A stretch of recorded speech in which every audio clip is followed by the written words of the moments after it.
Assalamualaikum warahmatullahi wabarakatuh. Selamat siang. Ketemu lagi pada sesi yang ke-6 dengan lanjutan, dengan materi lanjutan yang telah kemarin sesi kelima Bu Nila sudah berikan pendahuluan pada akun channel YouTube. Hari ini sesi yang ke-6 masih dengan metode simplex, terkait dengan solusi metode simplex seperti itu. Namun sebelumnya Bu Nila tetap senantiasa mengingatkan kepada saudara sekalian untuk tetap menjalankan protokol kesehatan sesuai anjuran pemerintah. Ingat 5M-nya, ya, senantiasa berdoa, senantiasa menjaga iman, menjaga imun saudara agar terhindar dari virus-virus yang akan terpapar di tubuh kita seperti itu, ya. Semoga juga kita akan disegerakan bisa untuk ketemu pertemuan secara langsung, ya. Jadi ya senantiasa selalu berdoa gitu ya. Untuk sesi yang ke-6 ini mohon nanti saudara juga menyiapkan catatan, ya, tentunya menyiapkan pulpen dan kertas untuk coret-coretan tentunya, karena akan semakin kesana semakin menggebu-gebu tentunya ya, karena metode simplex seperti itu. Oke, baik. Kita pada sesi ke-6 ini masih dengan lanjutan dari pendahuluan metode simplex yang kemarin. Sebelumnya Bu Mila akan menyampaikan tujuan perkuliahan pada sesi yang ke-6 ini, ya, tentunya masih sama, melanjutkan pendahuluan metode simplex yang kemarin, yang merupakan metode simplex ini merupakan pendekatan ya untuk memudahkan saudara sekalian di dalam menyelesaikan permasalahan-permasalahan atau membuat solusi dari permasalahan program linier, utamanya yang memiliki variabel lebih dari 2 seperti itu. Kalau pada pertemuan yang kedua dan ketiga kan kita sudah lewati ketika mendapati permasalahan program linier yang variabelnya kurang dari atau sama dengan 2, kita masih bisa menggunakan dengan metode grafik. Namun untuk yang lebih dari 2 variabel akan lebih mudah jika kita kerjakan dengan menggunakan metode simplex ini, ya. Untuk tahapannya ada beberapa, namun tidak perlu saudara menjadi khawatir begitu ya. Kita rileks saja, santai saja. Pada sesi yang pertama kan Bu Nila sudah menyampaikan bagaimana sih merubah pemodelan matematika yang merubah dari soal cerita yang ada kemudian dirubah menjadi bentuk model matematika. Terus kemudian pada sesi yang kedua di situ juga Bu Nila sudah sharing kaitannya dengan dari model matematika tersebut saudara rubah ya, tentunya fungsi tujuan, fungsi batasan atau batasan-batasannya dari yang sebelumnya adalah berbentuk pertidaksamaan dirubah menjadi ke bentuk persamaan. Itu sudah kita lalui. Terus kemudian juga dari persamaan-persamaan tersebut nanti kita rubahlah ke dalam bentuk tabel yang nantinya dari tabel tersebut yang sudah kita kerjakan tersebut kita pilih nanti kolom kunci, baris kunci, kemudian juga kita rubah nilai baris kuncinya jika atau bila mana nanti ada yang negatif kita upayakan agar menjadi positif, tentunya agar nantinya kita dapat atau mendapati hasil sampai dengan yang optimal tentunya ya, tidak hanya mengubah nilai baris-baris kunci saja tetapi juga merubah nilai selain baris kuncinya gitu ya. Langsung saja mungkin ke contohnya agar saudara juga lebih mendalam begitu. kita lihat di sini ada permasalahan di sebuah perusahaan sepatu yang dengan brandingnya namanya adalah Ideal. Pada perusahaan sepatu tersebut akan tentunya ketika kita ada perusahaan gitu tentunya akan mendapatkan laba ya. Di sini adalah nanti tujuannya adalah memaksimalkan ya nilai Z-nya. Fungsi tujuan atau Z-nya di sini sama dengan 3x1 ditambah 5x2. Kemudian fungsi pembatasnya atau batasan-batasannya pada pertidaksamaan pertamanya 2x1 kurang dari sama dengan 8. Kemudian yang kedua 3x2 kurang dari sama dengan 15. Dan yang ketiga 6x1 ditambah 5x2 kurang dari sama dengan 30. Oke, sudah. Nah, dari fungsi tujuan dan fungsi pembatas ini kemudian pada pendahuluan kan pada pertemuan sesi yang kelima Bunda sudah sampaikan itu ya, kita rubahlah fungsi tujuan tersebut dari bentuk umum Z sama dengan, kita pindahkan nilai 3x1 dan 5x2 nya ini ke ruas kiri menjadi demikian.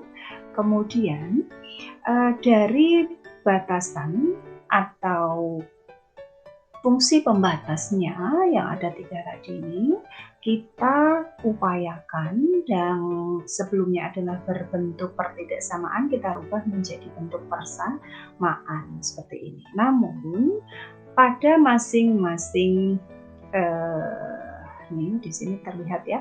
Namun pada masing-masing elemen ini saudara pada masing-masing persamaan ini saudara nanti tambahkan variabel slack, begitu ya. Apa itu variabel slack kan kita sudah ulas, Bunila sudah sharing pada pertemuan yang ke-5. Begitu, cukup ya. Kenapa di sini kok ada X3 Bunila? Kenapa di sini ada X4, ada X5? Ini yang disebut sebagai variabel slack tadi. Ya, ini merupakan matrik nantinya yang ini adalah 100, kemudian 010, kemudian ini 001. Jadi ini kan kita semua rubah menjadi ke dalam bentuk matrik setelah saudara rubah dari pertidaksamaan menjadi bentuk persamaan. Oke, kita lanjutkan ya, semoga udah clear. Nah, dari yang persamaan tadi, dari persamaan yang sudah saudara tadi rubah, nilai fungsi tujuan Z-nya sekian. Nah, ini angka 1, tentunya dari nilai Z-nya 1. Ini negatif 3, itu saudara ambil dari koefisien yang ada pada variabel X1. Tentunya ini negatif 5 juga koefisien dari variabel X2. Ini ada X3, X4, X5. Kenapa kita munculkan? Karena memang membantu ya sebagai variabel slack atau slack variabel. Oke, ini untuk berikutnya saudara nanti mohon diperhatikan. Ini kita harus tambahkan bentuk matriksnya ya, ini ya. Matriks. Oke, sudah. Ini kita sesuaikan dengan nilai yang tadi pada tabel sebelumnya yang ini ya. Terus kemudian mohon diperhatikan nanti satu persatu ya. Jika nanti memang di tengah jalan saudara ada pertanyaan, boleh silahkan ditanyakan. Berikutnya, kalau kita lihat pada baris pertama ya, pada baris pertama ini, nah tinggal board ini kan ada nilai negatif di sini ya. Ini kita lanjutkan pada slide yang berikutnya. Kita lihat, ya. Nah, nih kita lihat pada baris pertama tadi yang dilaporkan ini ada dua angka atau nilai koefisien yang negatif. Nah, kita ambil terlebih dahulu nilai atau angka yang negatifnya, angka negatifnya itu dia terbesar. ya untuk di sini adalah memilih kolom kunci. Ya, syarat yang ketiga kita kan akan memilih kolom kunci. Itu merupakan kolom dasar ya yang untuk mengubah tabel. Nah, ini di sini kan pada garis fungsi tujuan yang bernilai negatif dengan angka terbesar. Nah, ini kenapa kita ambil pada kolom X2 ke bawah, karena poin utamanya adalah kita lihat dari yang nilai negatif pada fungsi tujuannya yang terbesar. Kalau ini kan negatif 3 kan lebih kecil ya tentunya nilainya, seperti itu. Oke, kita lanjutkan, kita fokus di sini dulu ya. Kemudian untuk memilih baris kunci itu saudara nanti bisa peroleh melalui tahapan menghitung indeks baris ke I-nya yang dengan rumus adalah nilai kolom NK tadi pada baris I dibagi dengan nilai kolom kunci pada baris ke I. Ingat ya, ingat, pilih baris yang memiliki indeks positif dengan angka terkecil ya. Ingat bahwa saudara ketika akan memilih baris kunci adalah memilih baris yang memiliki indeks positif dengan angka terkecil. Oke, kita lihat pada slide selanjutnya, indeks positif dengan angka terkecil ya. Oke ya. Ini kalau di sini kan tadi kita sudah dapatkan kolom yang memiliki nilai negatif terbesar. Kalau untuk baris kuncinya adalah memilih yang angkanya atau nilainya positif dengan nilai terkecil. Tentunya berarti kita ambil pada baris yang X4. Nah ini. Oke, sudah. Kalau sudah, kita cari nilainya terlebih dahulu ya. Ingat bahwa tadi untuk angka ini, kenapa kita dapat angka ini merupakan NK ya, rumus yang tadi ya, NK 0 dibagi dengan negatif 5. Oke, makanya di sini kita dapatkan angka 0. Keterangannya 0. Oke, untuk yang di sini NK-nya 8, kita bagi dengan 0, maka hasilnya adalah tak terhingga. Oke, tak hingga. Kemudian untuk NK-nya 15 ini kita bagi dengan 3, maka hasilnya adalah sama dengan 5. Oke, kita lihat lagi untuk yang terakhir di X5-nya dengan NK 30 akan kita bagi dengan 5, maka hasilnya adalah 6. Nah, saudara bisa lihat di sini. Oke, cari dari hasil perhitungan tersebut yang nilainya positif namun yang paling minim. Nah, ini kan kita dapatkan ya bahwa nanti angka kuncinya berarti di angka 3 ini. Oke, clear? Bisa dilanjutkan ya.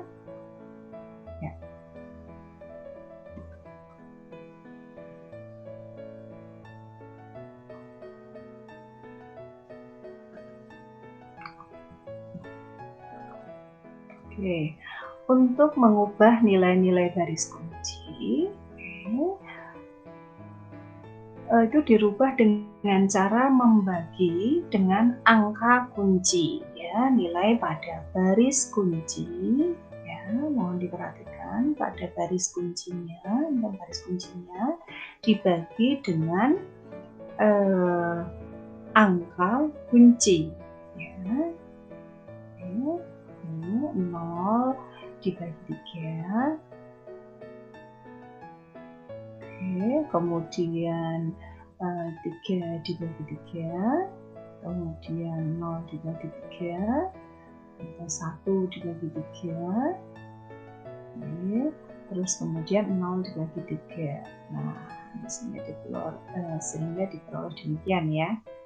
Oke, tahapan berikutnya kita lihat ya, mengubah nilai-nilai selain pada baris kunci. Nah, ini bisa nanti saudara menggunakan rumus baru lagi, yaitu rumus lama dikurangi dengan koefisien pada kolom kunci, kemudian dikali dengan nilai baru dari baris kunci. Oke, kita langsung lihat aplikasinya saja. Oke, ya, ini perolehannya. Nanti saudara mohon untuk sembari mencoret-coret di kertas buramnya, ya. Jadi nanti biar saudara tahu prosesnya. Kemudian, nah setelah saudara lakukan perhitungan, nah perubahannya nanti saudara bisa mendapati nah, nilai dari pada perubahan yang pertama, ya ini awal ya, menjadi demikian. Jadi yang tadinya awalnya adalah negatif 5 yang tadi, nah di sini negatif 5-nya sudah berubah menjadi 0. Tujuannya memang seperti itu ya, merubah menjadi positif atau minimal bisa berubah menjadi 0 seperti itu. Oke ya, ini sudah berubah ya tentunya. Namun apakah kita sudah selesai sampai di sini? Karena tadi negatif 5-nya kok sudah berubah menjadi 0 gitu. Belum. Kenapa belum? Tugasnya belum selesai. Karena apa? Masih ada negatif 3 di sini. Nah, yang kita fokuskan adalah nilai atau angka pada baris pertama atau nilai Z-nya harus semuanya positif, karena kita akan memaksimalkan laba seperti itu ya. Jadi kita hitung lagi negatif 3-nya sama seperti pada perhitungan yang sebelumnya. Seperti itu sampai dengan nanti angka-angka atau nilai yang ada pada baris Z ini semuanya adalah positif. Demikian. Oke. Ya. Ya, oke. Nah, ini ya.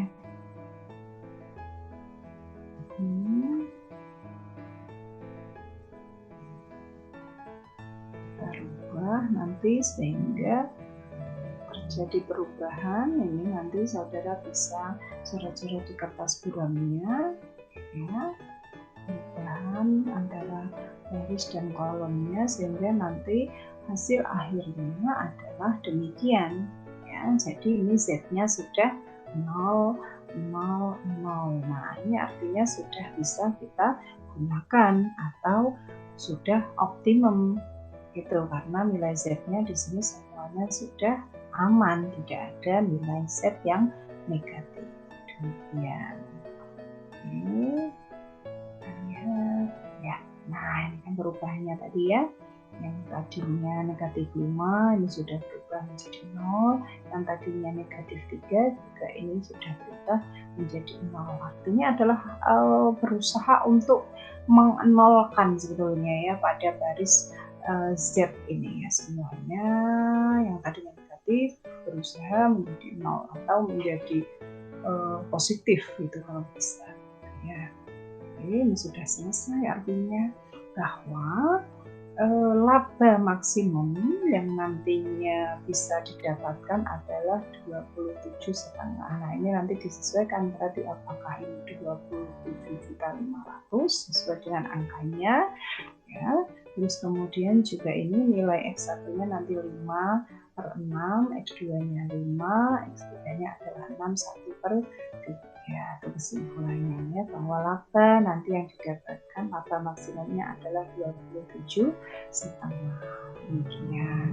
Nah, untuk aplikasi nanti soal cerita dan bagaimana prosesinya lebih lanjut nanti kita di pertemuan yang ke-7. Harapannya bisa nanti membawa kertas buram, coret-coretan sembari kita melakukan pertemuan secara Google Meet. Itu ya. Terima kasih, semoga yang sedikit ini bermanfaat untuk saudara sekalian. Assalamualaikum warahmatullahi wabarakatuh. Terima kasih.